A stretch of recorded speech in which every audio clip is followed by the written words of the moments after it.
So part two. So I wanted to talk a little bit because there's been this that like everybody's like what is this like it's like a movie it's this it's blah blah blah blah blah blah and I'm like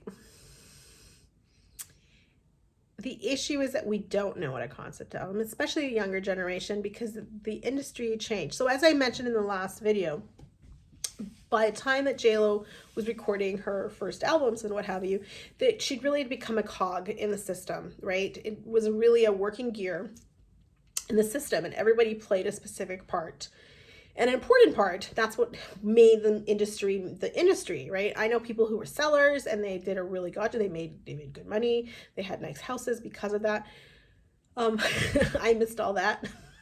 It was very different. I saw the crash of that. That's when I decided, oh, I want to be a professional musician is what it is. But there really wasn't a lot of happening in the sense of concept albums. Albums was happening much earlier.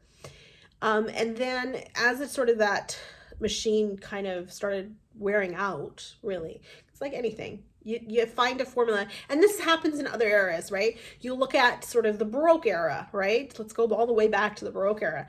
They fine-tuned everything, and they said, "Yeah, this is how we're going to do it," and they had everything working. And then the classical composers came along and said, "We don't want to do that. We want to do our own thing." And then there was sort of an upheaval of the industry, and then they changed it. And then along came the Romantics and said, "We don't want to work for the royalty anymore. We want to be."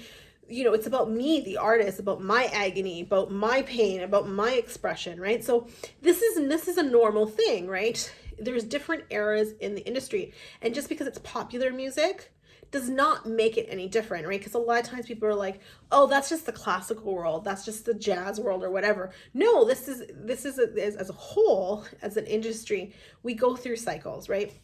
So I think there hasn't been a lot of concept albums unless you're more of an independent artist in the last little bit. And I'll get to what a concept album is in part 3. But in this part, I wanted to talk about why we stopped doing concept albums.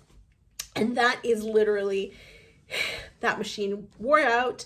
The invention of the internet, or not the invention of the internet, but really the internet becoming mainstream and accessible through our phones and through our tablets and whatever, and just being an extension. Really, the internet is an extension. We all carry little computers, right? We all hold our little computer in our hand. At our end of the day, that's what a telephone is.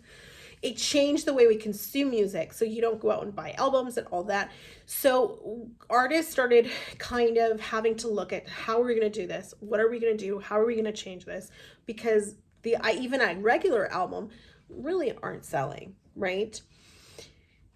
They don't sell. I'm going to be completely honest. Albums don't sell. And I sit on different committees and I see artists trying to create albums, and I'm like, and that's why it's so hard for artists to often even submit for things like the Junos or West Coast Music Awards if you're on the West Coast, or even the Grammys, because a lot of times they haven't released an album in 4 or 5 years, and there's there's even rules about singles and all that kind of stuff. So it's the industry changed, but a lot of the hierarchy of the industry like to hold on. That's normal.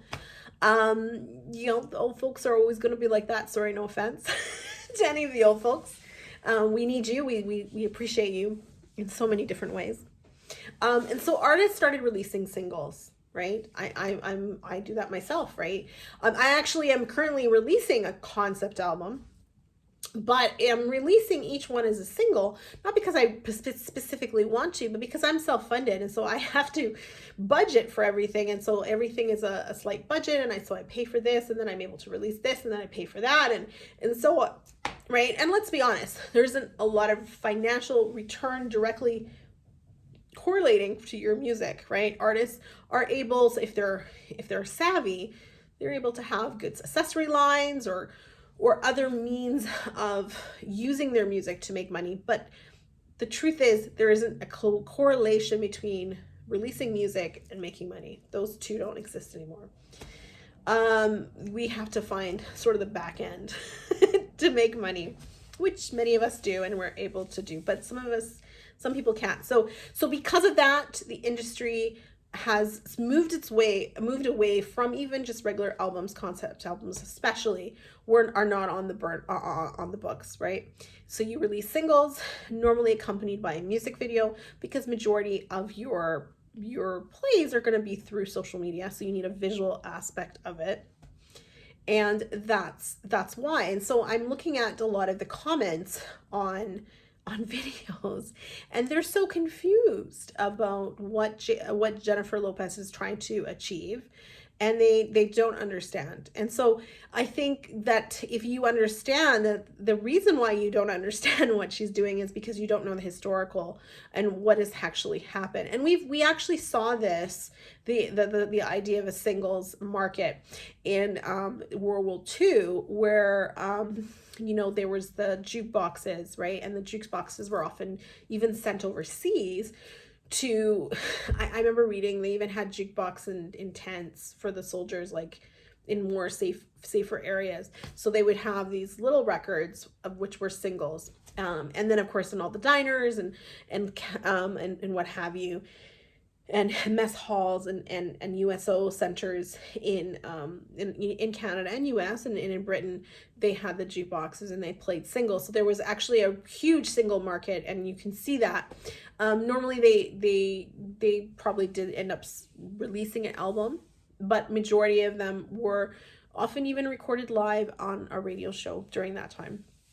So it's not the first time we've seen the single market.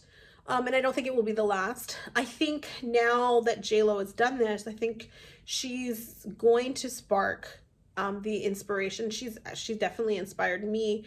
I have the project that I'm currently working on. Of course, it's Nat's Jazz House, but my project after that is slowly percolating in my brain. I was stuck on how kind of to approach it, and I think I know.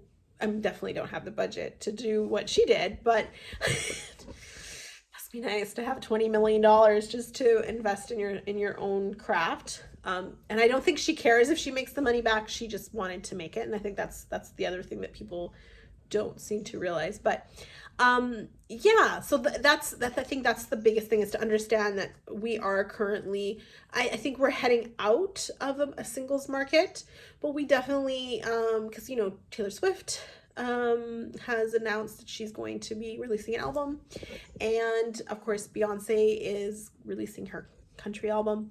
So, and now JLo's also done this concept album. So I think that the trend is going to change. That is for sure. What it's going to mean on the independent level and what it's going to mean for the average artist, we have to wait and see. But again, we'll have to wait and see. I don't know. If you have any theories, I'd love to hear it. So anyways, that's my theory of why a lot of people are bashing the idea of a concept album. So if you're interested in what a concept album is, come back for part 3.